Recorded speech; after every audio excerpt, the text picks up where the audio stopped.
Welcome to Sumathi சமையலறை. இன்றைக்கி என்னோட சமையலில் நான் தக்காளி தண்ணி குழம்பு தான் செஞ்சு காட்ட போகிறேன். இந்த குழம்பு செய்கிறதுக்கு ஒரு மசாலா வறுத்து அரைக்கணும், வாங்க அதை வறுத்துடலாம். நான் அடுப்பத்தை வச்சு கடாய் வச்சுருக்கிறேன், ஆயிலும் ஊற்றி வச்சுருக்கிறேன். பாருங்கள், ஆயிலும் காஞ்சிருச்சு.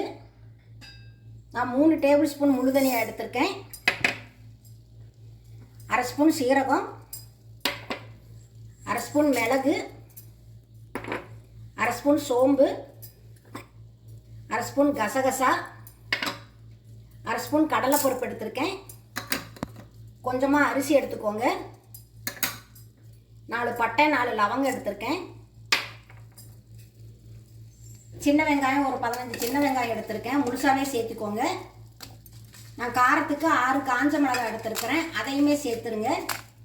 கொஞ்சமாக கருவேப்பிலை, 4-5 பல் பூண்டு எடுத்திருக்கிறேன். இது எல்லாமே ஆயிலில் நல்லா வறுத்துடலாம்.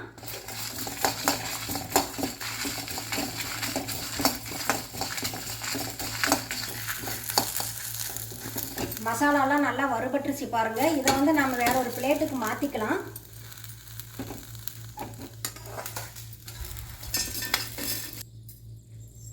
நான் மறுபடியும் அதே கடாயை அடுப்பில் வச்சு ஆயில் ஊற்றி வச்சுருக்கிறேன். பாருங்கள், நான் 4 தக்காளி பழம் மீடியம் சைஸில் எடுத்துருக்கிறேன். அந்த தக்காளியும் ஆயிலையே நல்லா வதக்கி விடுங்க. ஆயிலையே இது நல்லா சுருள வதங்கி வரணும்.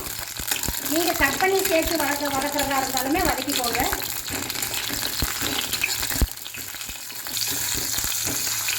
தக்காளி நல்லா வதங்கி வர்ற ஸ்டேஜில் நம்ம அந்த மசாலாவை அரைச்சிட்டு வந்துடலாம். நான் பாருங்கள் ஜாரில் சேர்த்துருக்கேன். கூடவே 4 டேபிள் ஸ்பூன் துருவின தேங்காய் எடுத்துருக்கிறேன். இதையும் சேர்த்து நம்ம அரைச்சிட்டு வந்துடலாம். இது நைஸ் பேஸ்ட்டாக அரைக்கக்கூடாது, பாதி தான் அரைச்சிட்டு வரணும். அரைச்சிட்டு வந்துட்டு உங்களுக்கு நான் காட்டுறேன்.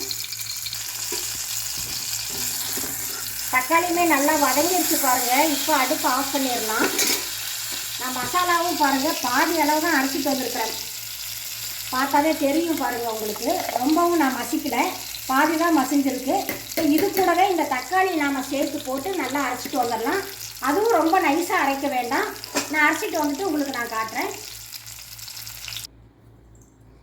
தக்காளியுமே சேர்த்து மசாலா அரைச்சிட்டு வந்துட்டேன் பாருங்கள். இப்போ நாம் இதுக்கு ஒரு தாளிப்பு கொடுத்துடலாம். நான் கடாய் வச்சு ஆயில் ஊற்றி வச்சுருக்கிறேன். நான் 4-5 டேபிள் ஸ்பூன் ஆயில் ஊற்றிருக்கிறேன். ஆயில் கொஞ்சம் அதிகமாகவே விடுங்க. ஆயில் காஞ்சதும் கடுகு,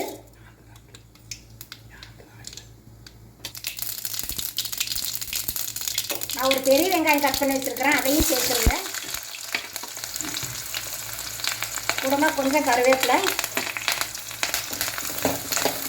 வெங்காயத்தை கொஞ்ச நேரம் வதக்கி விடுங்க போதும், அதிகம் வதங்க வேண்டியதில்லை.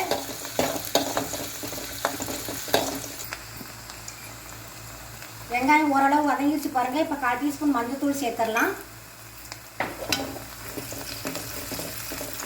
இப்போ நம்ம அரைச்சி வச்சுருக்கிற இந்த தக்காளி விழுதையும் சேர்த்துடலாம்.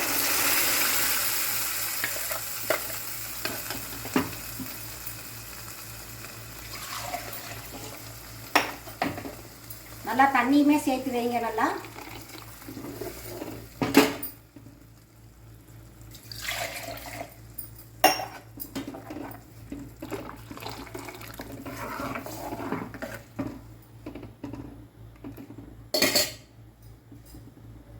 தேவையான அளவு உப்பு சேர்த்துக்கோங்க.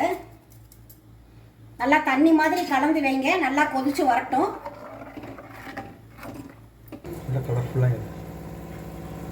குழம்பு நல்லா கொதிக்குது பாருங்க. இந்த ஸ்டேஜில் உப்பு காரமெல்லாம் செக் பண்ணி பார்த்துக்கோங்க. உப்பு கம்மியாக இருந்தாலும் சேர்த்துக்கோங்க.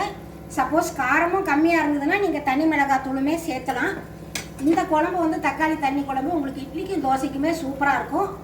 குழம்பு நல்லா கொதிச்சு ஆயில் பிரிஞ்சு வரும். அந்த ஸ்டேஜில் நம்ம அடுப்பு ஆஃப் பண்ணிடலாம்.